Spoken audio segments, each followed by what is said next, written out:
AJPI, association d'assurés engagés et responsables, présente Sud Radio, le grand matin week-end, la force de l'engagement. Muriel Réus. Bonjour Muriel. Bonjour Jean-Marie. S'engager pour la connaissance, c'est la thématique dont on va parler avec votre invité dans quelques minutes, puisqu'on accueille avec plaisir le directeur général de Bibliothèques sans frontières, Jérémy Lachal.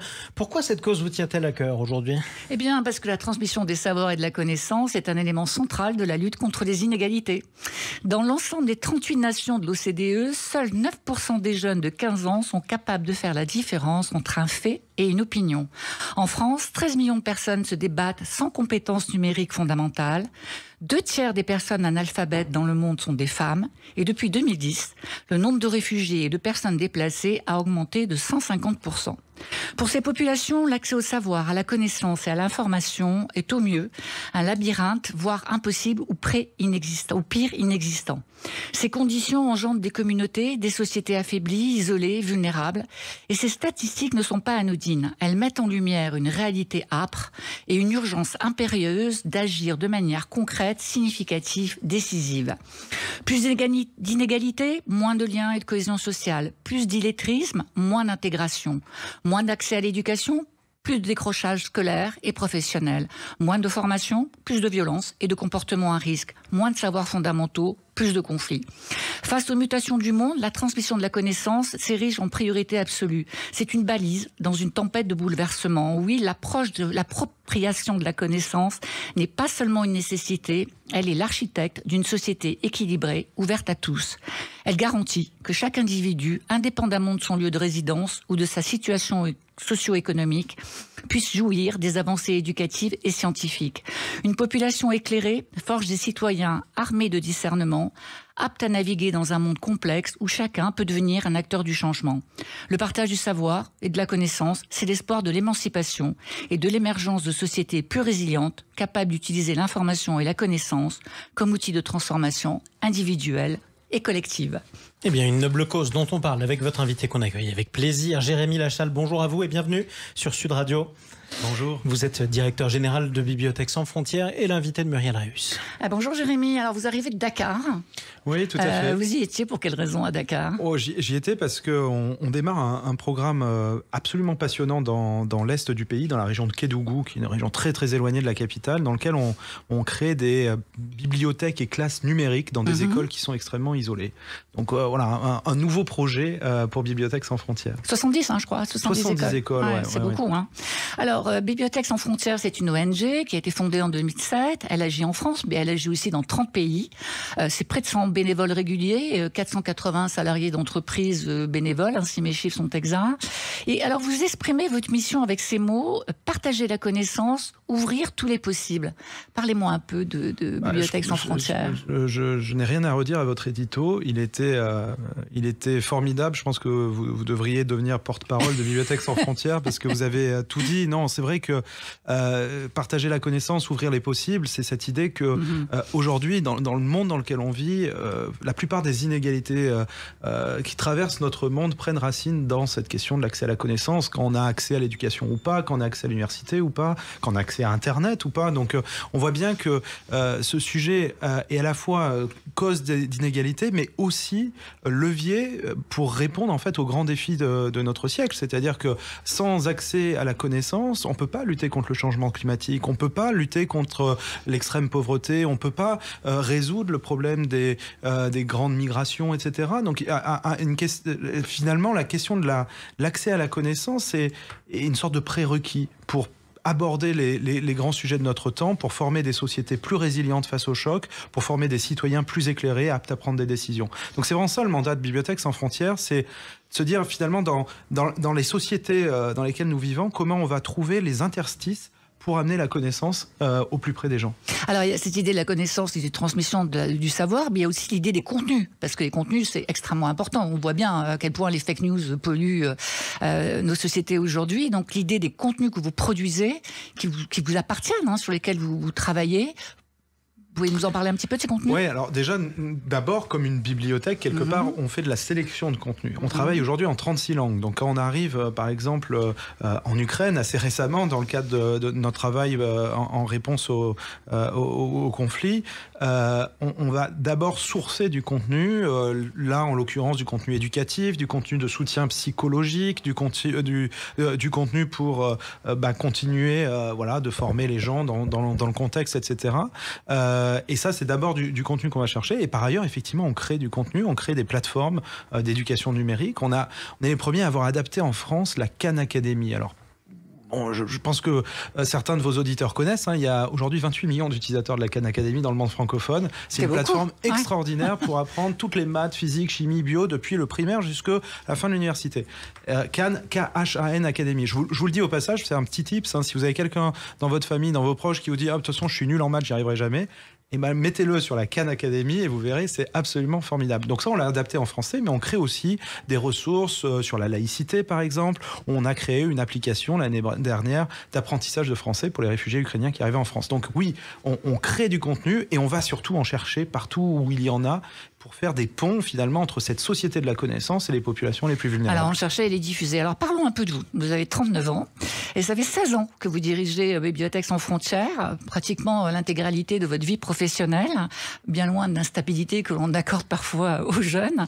Alors c'est quoi cette rencontre avec Bibliothèques sans frontières ? C'est la rencontre avec un homme, Patrick Weil, qui est historien, politologue, directeur de recherche au CNRS. C'est quoi ? C'est une histoire de valeurs communes, de projet entrepreneurial ? Oui, absolument. Je pense que toute belle aventure commence par une rencontre. Moi, j'ai rencontré Patrick Weil, donc qui à l'époque, pour faire un stage, j'étais en train de finir mes études, et en fait, on s'est rencontrés et on a parlé de ce besoin des bibliothèques, etc. Et on a créé Bibliothèques sans frontières. Ça s'est fait comme quoi les stages, ça mène des vraies carrières. Exactement. Et après, c'est une aventure entrepreneuriale, parce qu'effectivement, de partir de là, de rien, où on a créé ça de zéro, où on n'arrivait pas. Enfin, moi, je me payais pas au départ. On a construit petit à petit, et finalement j'ai grandi avec cette organisation. Et en fait, aujourd'hui, je pense que c'est pas une question pour moi de carrière ou quoi que ce soit, c'est ma famille, Bibliothèques sans frontières, c'est un engagement. Et surtout, en fait, ce qui m'intéresse aujourd'hui, c'est l'écosystème qu'on essaie de créer autour. C'est-à-dire qu'on a l'association, l'ONG, on a des sœurs maintenant, Bibliothèques sans frontières en Belgique, aux États-Unis, en Suisse, en Italie, qui font de l'impact dans leur pays. On a créé des entreprises sociales. Donc on essaie de créer en fait tout un écosystème qui finalement, moi, me satisfait tout à fait en termes d'environnement professionnel, je dirais. J'ai pas besoin d'aller chercher ailleurs. J'ai suffisamment de travail. Message entendu. Donc la connaissance est un sujet central, on l'a dit, un prérequis pour répondre à toutes les problématiques et pour combattre la vulnérabilité. Alors, on a bien compris que vos actions s'adressaient aux plus vulnérables, mais pas que. Et vous dites quelque chose que je trouve très intéressant, vous dites que la vulnérabilité est multidimensionnelle.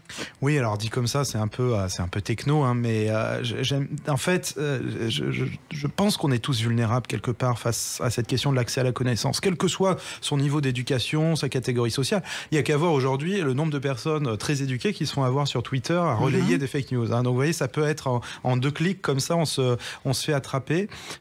Finalement, entre les populations les plus isolées, les plus vulnérables, auxquelles on peut réfléchir, par exemple des populations réfugiées dans un camp au Bangladesh aujourd'hui, où ils n'ont même pas le droit d'avoir une puce pour téléphoner, vous voyez, donc complètement coupés des canaux de l'information, de la connaissance. Ça, on peut se dire, oui, spontanément, c'est sûr qu'ils sont vulnérables face à cette question. Mais finalement, nous, dans nos sociétés hyper connectées, alors les bibliothécaires utilisent ce terme d'infobésité, que j'aime bien, mais c'est vrai, où il y a tellement de connaissances, tellement d'informations, qu'il faut en fait apprendre à faire le tri, à éditorialiser, à naviguer dans tout ça. Et c'est aussi un apprentissage qu'il faut faire. Et Bibliothèques sans frontières, moi, ce que j'aime dans les bibliothèques, c'est que c'est des lieux qui accueillent tout le monde. Et justement, où on peut rencontrer des personnes qui viennent de différents horizons, de différentes classes sociales, de différents âges aussi. Et ça, c'est ce qu'on essaie de faire dans nos projets, finalement, de dire, on ne s'adresse pas du tout que aux plus pauvres, aux plus vulnérables, mais on essaie de s'adresser à tous et créer des liens entre tous. Alors, cette connaissance, aujourd'hui, elle va très vite. Elle est malmenée, elle peut venir très vite obsolète et elle est bousculée aujourd'hui par l'IA, l'intelligence artificielle. Alors l'IA, pour vous, c'est un plus ou c'est une contrainte ? Bibliothèques sans frontières travaille depuis 10 ans sur des programmes d'accompagnement de la population française au numérique, d'inclusion numérique, de citoyenneté numérique pour les jeunes. C'est un programme qui s'appelle Voyageurs du numérique où on forme des bibliothécaires, des animateurs un peu partout sur le territoire justement pour déployer des actions auprès de tout le monde, parce qu'aujourd'hui, il y a quand même 30% de la population française qui se dit en fragilité vis-à-vis du numérique pour faire ses démarches, etc. Donc, avant même de parler d'intelligence artificielle, il y a un gros sujet, un gros besoin d'accompagnement. Alors, bien sûr, donc dans ce cadre, l'intelligence artificielle, je pense que c'est le grand défi dont on doit se saisir, et on doit accompagner la prise en main par tout le monde finalement, et pour en faire quelque chose, pour être actif et pas simplement passif et j'allais dire presque victime vis-à-vis de cette arrivée, parce que de toute façon on ne peut pas y faire grand-chose. Ensuite, au niveau de Bibliothèques sans frontières comme organisation, on utilise déjà beaucoup l'intelligence artificielle pour pré-produire par exemple des contenus pédagogiques de formation qui sont ensuite bien sûr revus par des experts, mais on gagne un temps fou pour faire de la traduction également d'éléments pour demain, je l'espère, pouvoir travailler sur des outils de réponse à nos utilisateurs, vous savez, les fameux bots de conversation, etc. Donc, pour moi, c'est aussi une opportunité extraordinaire pour faire plus d'impact social. Donc, je le vois pas, je le vois comme un immense défi, mais je le vois pas du tout comme quelque chose qu'il faut absolument combattre, etc. Non, au contraire, il va falloir qu'on arrive à rentrer dedans et s'en servir pour faire de l'impact social. Parce que le problème de toutes ces innovations technologiques, c'est qu'elles sont d'abord vues comme des outils pour créer de la production économique et de la richesse, mais on peut aussi les aborder sous un autre angle pour créer de l'impact social. Alors, pour la 11e année consécutive, vous avez monté une opération qui s'intitule « Donner une seconde vie à vos livres » avec la FNAC. C'est, on peut le dire, la plus grande collecte solidaire de livres en France. Vous pouvez me dire un petit peu comment ça s'est passé, et en 10 ans, combien de livres vous avez collectés? Pourquoi elle est si importante, cette opération? En 10 ans, on a collecté 2,3 millions de livres. C'est l'équivalent de 180 tours Eiffel, je crois, si on les empilait à tous. Une belle image. Oui, il faut réussir à les faire tenir. Mais depuis le début, en fait, on a commencé par le livre, avec Bibliothèques sans frontières, parce que le faire voyager, les faire circuler, etc. Ce qu'il y a de passionnant avec le livre, c'est que c'est son inscription dans le temps, dans la durée. Un dictateur peut couper Internet dans un pays, il ne pourra jamais détruire tous les livres d'un pays. Donc, on a commencé comme ça, en donnant des livres et en faisant toujours attention de bien soutenir les filières du livre local, etc. Parce qu'il faut éviter de faire de la concurrence par rapport aux éditeurs locaux, par exemple. Il faut éviter de donner n'importe quel livre à n'importe qui. Donc, l'idée, c'était que les partenaires puissent choisir les livres. Et donc, on a collecté comme ça des bouquins, petit à petit. On a eu ce partenariat avec la FNAC. Aujourd'hui, c'est effectivement la première collecte de France. L'objectif pour nous, c'est de dépasser les 300-400 000 livres chaque année collectés grâce à ce partenariat. Ce qui ne nous empêche pas, par ailleurs, de collecter vos livres toute l'année, en Ile-de-France, dans les boîtes de collecte. On va où quand on peut donner des livres? Vous allez sur le site internet de Bibliothèques sans frontières, vous aurez plein d'informations pour trouver. Il y a des boîtes de collecte, on peut se déplacer, etc. Mais il y avait ce problème de comment on collecte partout en France. Parce qu'en Ile-de-France, on sait le faire, mais dans les autres villes, on a réussi à faire avec la FNAC ce beau partenariat pour collecter. Et ils vont où alors ces livres une fois qu'ils sont collectés? Alors ils vont dans notre entrepôt et ils sont triés. Il y en a une partie qui rejoignent ce catalogue de dons qui permet ensuite d'alimenter les projets, et la partie dont on ne sait pas trop quoi faire, qui ne correspond pas, on va la revendre sur des plateformes de seconde main comme Label Emmaüs qui est en plus de ça solidaire, etc. Et donc ces livres qu'on va réutiliser dans les projets, ça vient alimenter des projets de bibliothèques qu'on soutient un peu partout dans le monde. D'ailleurs, vous avez ce projet là. Vous avez lancé un appel à projet sur les micro-bibis, un projet citoyen qui fait appel à tous pour créer en France des lieux de rencontre et de partage autour des livres, pour tisser et retisser du lien.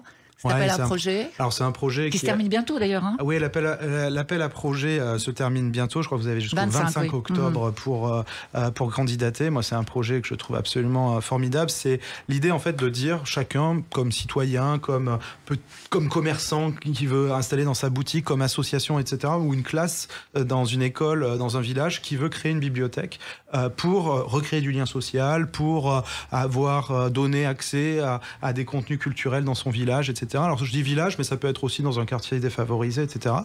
Vous avez un petit formulaire sur l'appel à projet, vous le complétez, vous candidatez, et nous, ce qu'on fait, c'est que on va vous accompagner en vous donnant des livres, 1500 livres, donc c'est quand même beaucoup, hein, et vous pouvez bien sûr les sélectionner directement, et en plus de ça, on vous accompagne pendant 12 à 15 mois dans un programme d'incubation. Parce que l'idée, c'est pas simplement de dire on met une étagère de livres dans sa cage d'escalier, dans son immeuble, c'est vraiment faire un projet qui recrée du lien, etc. Et donc il y a tout cet accompagnement, et surtout, en fait, vous rentrez dans une communauté de pratique avec plein de micro-bibliothécaires, parce qu'aujourd'hui, on en a déjà 60, et donc on en aura 75 avec le prochain appel à projet. Alors, cette micro-communauté, cette méga-communauté même, pourrais-je dire, parce qu'en 13 ans, vous avez formé 10 000 bibliothécaires, professeurs et animateurs partout dans le monde. Vous les appelez des médiateurs. Ça aussi, ça a une réelle importance dans votre mécanique et dans vos actions. Absolument, j'allais dire, en fait, c'est la question de l'accès et de l'accessibilité. Quand vous ouvrez une bibliothèque, quand vous donnez un livre à quelqu'un qui ne sait pas lire, c'est bien, mais si vous ne le formez pas et ne lui apprenez pas à lire, vous avez fait qu'un bout du chemin. Et c'est là où on a besoin de l'humain. C'est-à-dire que l'intelligence artificielle fait beaucoup, mais là, on a besoin de vrais humains qui accompagnent les gens, qui les accompagnent dans cet accès à la connaissance. Et donc, ces 10 000 personnes qu'on a formées, ce sont en fait les véritables relais de l'action de bibliothécaire sur les terrains. Et ce qui est assez incroyable, c'est que BSF, on n'emploie pas tous ces gens. Ces gens, c'est les salariés de nos partenaires, ce sont des bénévoles, etc. Mais ils font partie de cette communauté des champions de l'information, comme on les appelle, qui portent ce message que l'accès à la connaissance aujourd'hui est absolument décisif pour réussir à changer le monde. Eh bien, merci Jérémy. Devenons médiateurs, devenons porteurs de la connaissance, rejoignez Bibliothèques sans frontières. Et continuons à lire, surtout merci à vous. Je rappelle que vous êtes directeur général de Bibliothèques sans frontières. Ceux qui nous écoutent sur Sud Radio, qui voudraient donner des livres, bibliosansfrontières.org, frontières au pluriel, bibliosansfrontières.org. À dimanche prochain, Muriel Réus. À dimanche, Marie.